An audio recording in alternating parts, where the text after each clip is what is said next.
Assalamualaikum warahmatullahi wabarakatuh. Selamat datang kembali di channel Pen History. Ken Dedes dan Ken Arok. Kisah tentang Ken Dedes dan Ken Arok hingga kini menjadi cerita yang dikenal di kalangan luas. Kisah yang melatar belakangi berdirinya Kerajaan Singosari. Ken Arok seorang pemuda tampan dari sebuah desa kecil yang beradu nasib menjadi seorang prajurit di Tumapel pada awal abad 13. Saat itu pembesar kerajaannya adalah Tunggul Ametung yang mempunyai istri yang sangat cantik yang bernama Ken Dedes. Kecantikan Ken Dedes amat sangat terkenal. Karena olah kanuragan yang dimiliki oleh Ken Arok, maka dengan mudah dirinya masuk menjadi seorang prajurit di Tumapel. Waktu terus berlalu dan akhirnya Ken Arok jatuh cinta pada istri majikannya, yaitu Ken Dedes. Hasrat cinta yang dalam membuat Ken Arok berniat merebut Ken Dedes dari tangan Tunggul Ametung. Untuk melancarkan aksinya, maka Ken Arok kemudian memesan sebuah keris kepada seorang empu yang sangat tersohor di masa itu. Dari sinilah terciptanya sebuah keris sakti yang terkenal dengan nama keris Empu Gandring. Keris Empu Gandring. Mendengar nama keris Empu Gandring pasti sudah tidak asing lagi di telinga kita. Keris Empu Gandring adalah sebuah keris sakti bikinan seorang empu sakti yang bernama Empu Gandring, seorang empu yang linui dalam hal membuat berbagai keris pusaka sakti. Beliau juga memiliki ilmu kanuragan yang tinggi. Keris Empu Gandring adalah sebuah keris pesanan dari seorang pemuda yang bernama Ken Arok, yang pada awal abad ke-13 menjadi seorang prajurit di Tumapel. Dari Ken Aroklah kelak yang akan menjadi tonggak awal berdirinya Kerajaan Singosari. Keris ini dipesan oleh Ken Arok untuk menghabisi majikannya sendiri, yaitu Tunggul Ametung, yang saat itu menjadi pembesar kerajaan di Tumapel. Hal ini dilakukan karena Ken Arok jatuh cinta pada istri Tunggul Ametung yang bernama Ken Dedes, seorang wanita cantik dan mempesona. Ken Arok pun akhirnya jatuh cinta dan tergila-gila akan kecantikan dari Ken Dedes. Ken Arok kemudian memesan sebuah keris sakti kepada seorang empu yang terkenal pada masa itu, yaitu Empu Gandring. Empu Gandring pun menyanggupinya dan menjanjikan kepada Ken Arok akan menyelesaikan pembuatan keris itu dalam waktu 1 tahun. Namun setelah beberapa bulan Ken Arok sudah tidak sabar ingin mengambil keris tersebut. Ken Arok mendatangi Empu Gandring untuk mengambil keris pesanannya.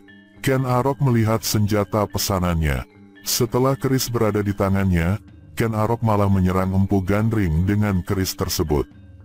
Terjadi adu kesaktian, namun Ken Arok berhasil menikamkan keris tersebut ke tubuh Empu Gandring. Sebelum menghembuskan nafas terakhirnya, Empu Gandring mengutuk Ken Arok akan mati binasa oleh keris tersebut, beserta 7 keturunannya juga. Sebuah kutukan yang menakutkan yang kelak akan terjadi merenggut nyawa Ken Arok beserta para keturunannya.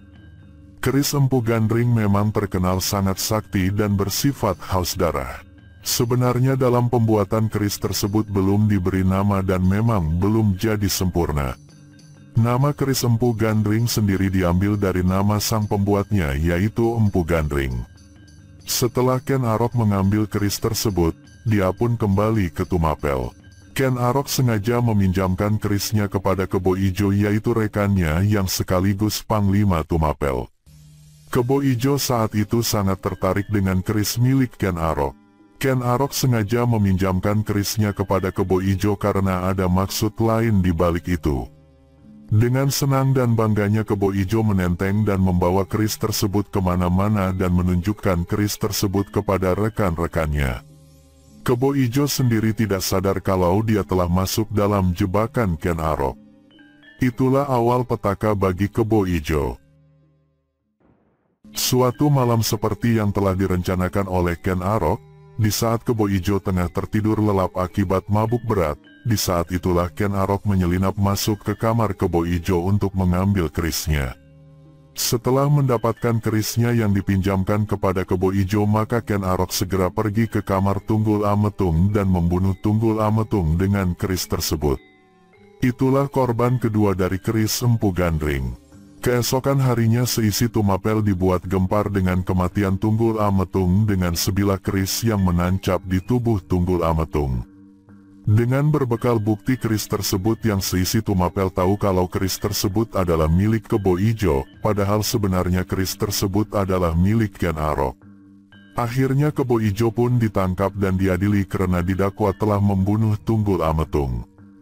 Kemudian Kebo Ijo dijatuhi hukuman dengan dieksekusi menggunakan keris Empu Gandring. Setelah Tunggul Ametung meninggal, Ken Arok menyatakan dirinya sebagai Aku Baru Tumapel menggantikan Tunggul Ametung. Ken Arok menikahi Ken Dedes, istri dari Tunggul Ametung. Saat Ken Dedes dinikahi oleh Ken Arok, Ken Dedes tengah mengandung anak dari Tunggul Ametung yang kelak setelah lahir diberi nama Anusapati. Setelah menjadi penguasa Tumapel, Ken Arok kemudian mendirikan sebuah kerajaan baru yang bernama Singosari pada tahun 1222 dan menobatkan dirinya sebagai raja pertama Singosari. Dengan berjalannya waktu, Ken Arok memerintah di kerajaan Singosari bersama Ken Dedes. Ken Arok Raja Singosari itu bergelar Sri Rangga Rajasa Sanggiri Nataputra. Ketika Anusapati beranjak dewasa, dia mengetahui bahwa Ken Aroklah yang sebenarnya telah membunuh ayah kandungnya, yaitu Tunggul Ametung. Anusapati bertekad untuk membalas dendam kematian ayahnya pada Ken Arok. Anusapati kemudian mengutus Ki Pengalasan untuk membunuh Ken Arok dengan keris Empu Gandring. Rencana itu pun berhasil dilaksanakan oleh Ki Pengalasan dengan perencanaan yang matang dan hati-hati. Ken Arok akhirnya tewas oleh keris Empu Gandring yang dulunya digunakan oleh Ken Arok membunuh Empu Gandring dan Tunggul Ametung. Kutukan Empu Gandring akhirnya berlaku pada Ken Arok. Ki Pengalasan tak luput juga menjadi korban dari keris Empu Gandring. Untuk menghilangkan jejak pembunuhan Ken Arok, maka Ki Pengalasan terpaksa dibunuh oleh Anusapati dengan menggunakan keris Empu Gandring, supaya kejadian tersebut tidak diketahui oleh keluarga kerajaan. Lagi-lagi keris Empu Gandring memakan korban. Sepeninggal Ken Arok, Anusapati kemudian naik tahta sebagai Raja Singosari kedua pada tahun 1227. Namun kabar pembunuhan Ken Arok akhirnya didengar oleh Tohjaya, bahwa yang sebenarnya dalang dari pembunuhan Ken Arok ayahnya adalah Anusapati, anak dari Ken Dedes dan Tunggul Ametung. Tohjaya sendiri adalah anak dari Ken Arok dengan Ken Umang. Tohjaya tidak terima dengan semua ini, ia berencana membalas kematian ayahnya. Tohjaya kemudian mulai mengatur siasat dan strategi untuk membunuh Anusapati yang kini menjadi Raja Singosari. Diselimuti dendam yang sangat besar membuat Tohjaya tidak sabar lagi untuk menghabisi Anusapati. Kematian Anusapati. Tohjaya berhasil membunuh Anusapati saat sedang bermain sambung ayam di daerah utara Singosari. Pembunuhan yang oleh Tohjaya pada Anusapati tidak lain menggunakan keris Empu Gandring. Setelah kematian Anusapati, maka Tohjaya mengambil alih kekuasaan kerajaan Singosari pada tahun 1248.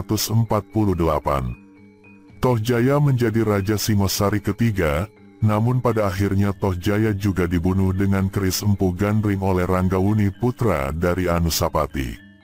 Ranggawuni kemudian naik tahta menggantikan Tohjaya menjadi Raja Singosari keempat. Dimas Ranggawuni yang bergelar Wisnuwardana yang berkuasa dari tahun-tahun 1248 sampai tahun 1268. Aura dari keris Empu Gandring yang haus darah ini berusaha dihilangkan dengan bara magma dari Gunung Kelut. Aura panas dari keris Empu Gandring kemudian diadu dengan menggelegarnya kawah Gunung Kelut. Bahkan konon katanya di sanalah keris Empu Gandring disimpan atau dikuburkan. Hasilnya perseteruan di kerajaan Singosari pada saat kepemimpinan Ranggawuni berakhir. Aura jahat keris Empu Gandring takluk oleh panasnya kawah Gunung Kelut. Gunung Kelut dipercaya sebagai tempat dikuburnya keris Empu Gandring. Hingga sekarang ini Gunung Kelut menjadi salah satu gunung sakral yang penuh misteri dan keganjilan. Dari dulu Gunung Kelut menjadi salah satu tempat para pertapa yang mengejar ilmu kesaktian dan kedikdayaan. Banyak cerita yang menyelimuti Gunung Kelut. Gunung Kelut sendiri menjadi bagian dari cerita tentang tanah Jawa itu sendiri. Konon Jawa Dwipa atau tanah Jawa berabad-abad silam selalu diterpa ketidakstabilan alamnya. Daratannya kerap terombang-ambing oleh air laut samudra. Menurut cerita, kalangan para dewa di hayangan kala itu bingung atas apa yang terjadi pada Pulau Jawa. Hingga akhirnya muncul ide cemerlang dari Batara Guru. Jawa Dwipa harus diberi pemberat agar tidak terus terombang-ambing. Mahameru yang berada di India harus dipindahkan ke Jawa Dwipa. Pradewata setuju dengan usul dari Batara Guru, akhirnya Mahameru dipindahkan ke Pulau Jawa. Namun dalam pemindahannya bagian serpihan dari gunung berceceran dan jatuh hingga menjadi gunung-gunung lain di Pulau Jawa. Salah satu dari gunung tersebut adalah Gunung Kelut. Keris Empu Gandring selain merenggut sang pembuatnya juga merenggut pemesan dari keris tersebut beserta keturunannya dan merenggut beberapa raja yang berkuasa dan juga nyawa-nyawa orang-orang di sekitarnya. Korban dari keris Empu Gandring sendiri antara lain, Empu Gandring, Tunggul Ametung, Kebo Ijo, Ken Arok, Ki Pengalasan, Anusapati, Toh Jaya. Sampai sekarang kemasyhuran dari keris Empu Gandring masih menjadi legenda sebagai keris paling sakti di tanah Jawa. Semoga kisah ini menjadikan pelajaran dan pengingat untuk kita semua hidup di dunia. Semoga video kali ini bermanfaat dan berguna untuk kita semua. Akhirul kalam, wassalamualaikum warahmatullahi wabarakatuh.